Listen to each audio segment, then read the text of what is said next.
King Kohli marched on as records stumbled, while South Africa let matters slip away only to worsen their situation at the end of day 2.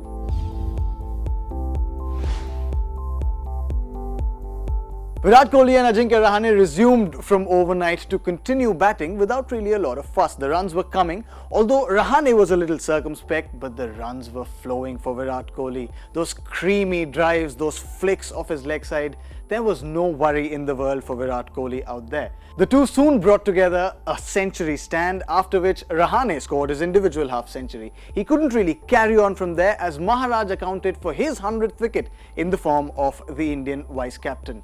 Kohli too had struggles against Maharaj as he kept edging him, but Faf du Plessis, as the first and only slip, kept dropping him. Sometimes he was wide, sometimes he was too close, sometimes he didn't see the ball at all. And all these lapses meant that Virat Kohli kept piling on runs and breaking records after records. 150 and then a 200. Virat Kohli became only Indian batsman to have 7 double centuries in Tests, also the only Indian captain to have that many.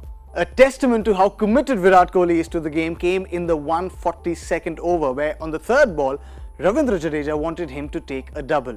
He obliged. On the fourth ball, Jadeja wanted him to take another double and he obliged again, only this time the difference was Virat wanted a third and Jadeja gave him a sheepish smile saying, "I am out of gas." Guess who was the fresher of the two?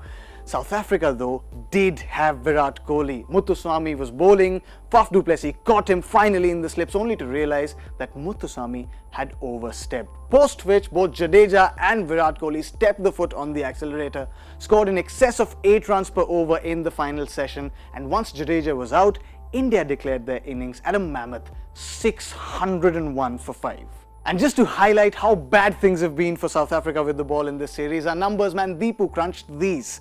In the 31 tests before this series, South Africa bowled their opponents out in the first innings every time, the average score being 248. In the 2 first innings in this series, they've bowled 292.3 overs at India. India have scored 1103 runs and South Africa have just been able to pick 12 wickets. And if matters are that bad with the ball, on day 2, matters with the bat were worse for South Africa as they lost 3 wickets before going to Stumps. For the second time in this series, India have buried South Africa under a mountain of runs so big that it'll take a monumental effort from the Proteas to come out of it.